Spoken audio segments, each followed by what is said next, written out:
clip. We were supposed to talk about Anthony Joshua, but we're waiting to talk about that tomorrow. Him and Alexander Usyk's fight is going to be on Sky Sports over in the UK, even though Anthony Joshua signed a deal with the Zone. But anyway, in my gut, I got a gut feeling. And let me tell you something.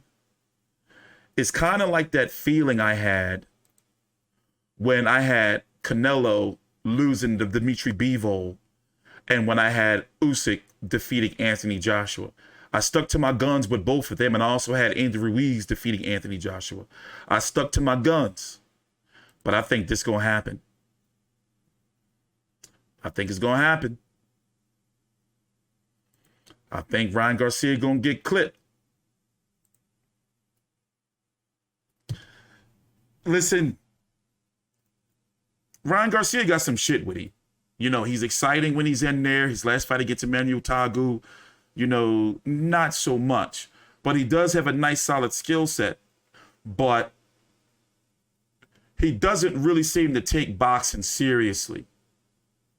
You know, he just want to look pretty and shit for the little fucking Instagram. You know, because that's where all his followers at. If you'll notice something about his Instagram and his Twitter, Twitter don't really fuck with him like that. Twitter be slaughtering his ass. You know, like, yo, what the fuck is up with you? You soft, and calling him mentally weak and all that shit.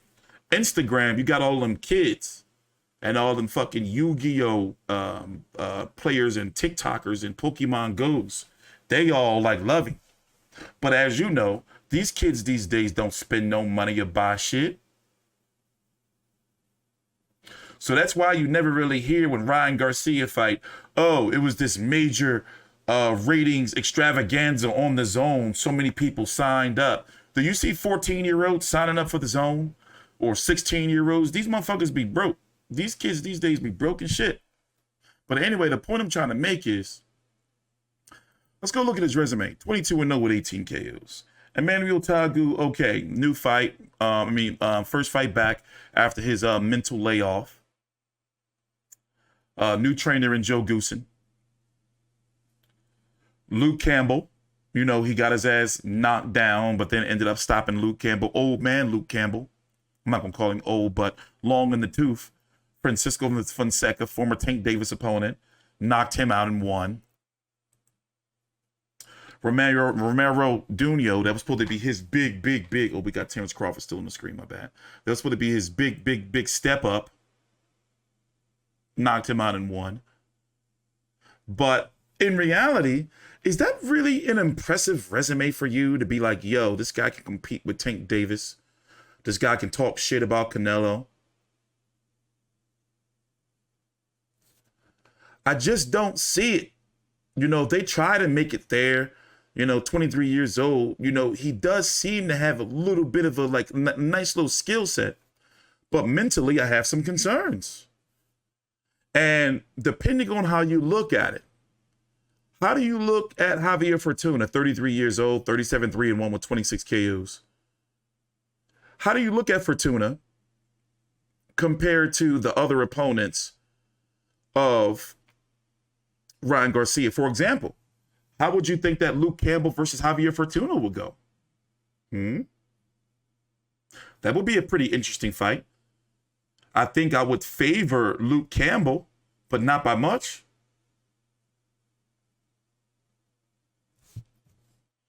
Is Fortuna a lefty? Southpaw too. I covered his last fight, by the way. Against Rafael Hernandez. They had like a party in the ring and shit. Jason Rosario, former WBA IBF champion at 154, was on the card. He lost to Jojo Diaz. And, you know, I'm guessing that's probably what they're going to try to do to him next.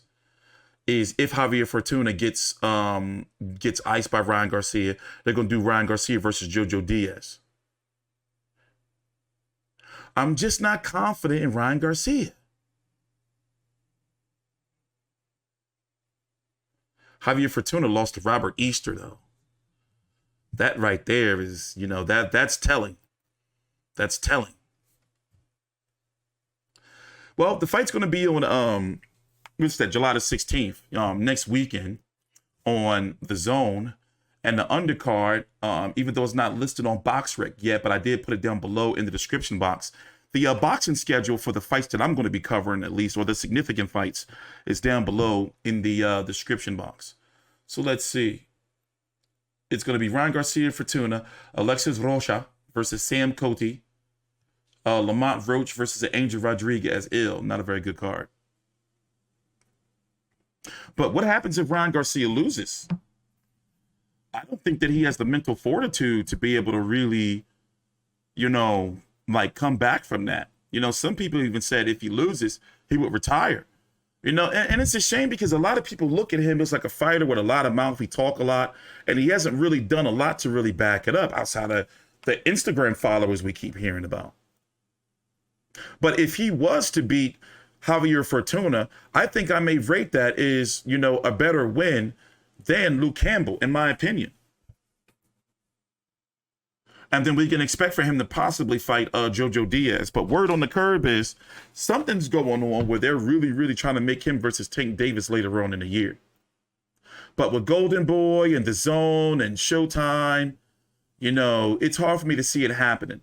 Because for them two to be able to come together, does Tank Davis versus Ryan Garcia do 1 million pay-per-view buys? Now does Tank Davis versus Ryan Garcia, does it do better than Spence versus Crawford? Or how about Canelo versus Golovkin 3? I'm not sure.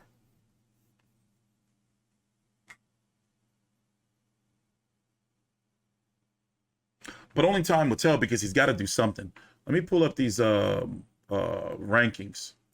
Look at 135. By the way, me and Big J did a video a couple of days ago. I'm going to upload tomorrow where we're talking about Haney Kimbosos 2 likely heading to October. And also, Vasil Lomachenko is supposed to be coming back. He's supposedly put in word to Top Rank, according to Kevin Iole, that he's looking for a fight to come back at the end of the year. So it's going to be interesting to see who he fights. Once again, Devin Haney, undisputed champion of the world. Lomachenko was ranked number 1 by the WBC and WBO, but he's not mandatory for either. Ryan Garcia, he was mandatory at one point in time, but, whatever. He pulled out with Javier Fortuna. At once, he's supposed to fight Jojo Diaz too and pulled out. Don't remember. He's ranked number 2. Jezreel Corrales is fighting. He's number 2 by the WBA. He is fighting on an undercard of Angel Ruiz versus Luis Ortiz September the 4th against a Jose Venezuela. Okay. Rayo. And, you got Isaac Cruz. And I'm not really ready to see Isaac Cruz versus Tank Davis 2. But remember, Ryan Garcia and Isaac Cruz, there was an offer and they were mandated to fight. But Sean Gibbons and Isaac Cruz, they're deciding to stay over at Showtime. But I would have loved for Ryan Garcia and Isaac Cruz to happen over on The Zone.